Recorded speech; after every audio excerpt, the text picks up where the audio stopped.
Tell me your relationship with the original Dumbo. Well, it's secret. I mean, it's private, but my Dumbo and my relationship. The first time I saw it, it was probably with those little books, and I mean, I remember it. Yeah, I probably literally saw a version of it on a television screen. I don't think where I grew up. I don't think I saw it on a big screen until later. And I remember imagery from the movie Fantasia, some of that in there, and then. But the first one was probably like those little golden books, I think. What makes Tim Burton the great fit to bring this to life? I don't think he is. I think it was important. You're assuming that made sense. Yeah. No, Bad that's corporate decisions. yeah. Sometimes That's made. exactly the reason.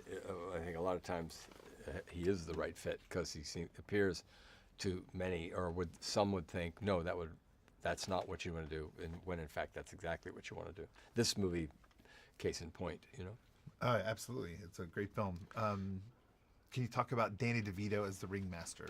Well, it's, as I said to Danny, this finishes the Danny DeVito Circus trilogy because Batman Returns, Yes. Big Fish, and then this. So I said, I had to say, Danny, look at this will finish your trilogy, and no, it's great. And like I said, with Michael and Danny and like Eva and Alan Ark, people that it was really, really nice and special for me to work. Especially Mike, I hadn't seen for like 20 years, so it's like so beautiful to see him, work with him, and almost like pick it up right where we left off. That was weird. That was the weirdest feeling to me of all. Was after all that time, it's like, oh yeah, great, let's do it. Was his attachment to this one of the reasons you came to the film? The reason. The reason. Yeah, not like I would have, said no. I'm not doing it, but I wasn't actually looking to go to work. To be honest with you, but yeah, I figured that no, this is always honestly, it's always a good time. There's a point below which, I mean, it's hard. Making movies is hard. So there are days that are grinding and everybody's tired and it's hard and it's hectic, but. I've yet to have a bad experience working on a Tim Burton movie. Awesome. But like childbirth, memory is short. What makes Michael Keaton a good fit for the man behind Dreamland? Well, because like the times I worked with Michael, okay, one of the things I always loved about him was you didn't know. It's like, because I was new to like show business, right? And so here's this guy, and it's just like a live wire, improvisational. You don't know quite what's going to happen.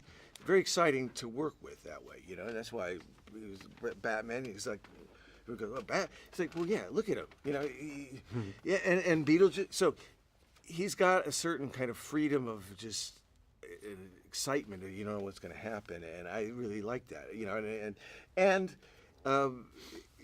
he gets like from between Batman and Beetlejuice, he gets sort of the sociopathic kind of people and behavior. It's true. Dumbo illustrates the importance of inclusion, acceptance, differences, kindness. Yep. Do you guys want to talk on? Yeah, well, Yeah, I agree with all that. See, Yeah. that's the thing. Disney movies always set a very simple fable in a kind of a nicely, package. And so for me, those themes were exactly right. That's what Dumbo symbolizes. A little creature doesn't quite fit in. Dealing with things, finding his place in the world, like all the human characters, trying to find who they are, find a family, acceptance, all different forms of family, whatever that is, and that was the beauty of it. And all those things you mentioned are in short supply these days. So there you go. Danny Elfman's score.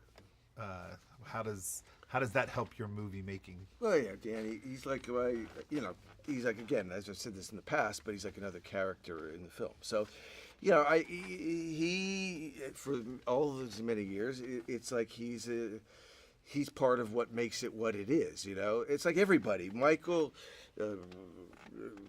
Danny Elfman, Colleen, Rick Heinrichs, everybody does their part to make it something beautiful and put their heart into it.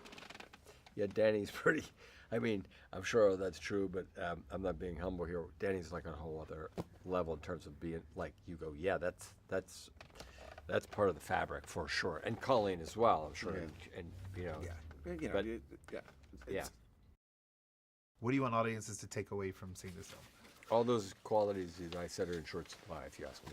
Yeah, I mean, again, we try to present it in a different way. You know, it's just sort of a meditative, just like for me, what Disney movies used to do for me was, as a child, I go and learn about things and feel feelings that I didn't quite know. You know, and it's how you learn about life in a sort of abstract way.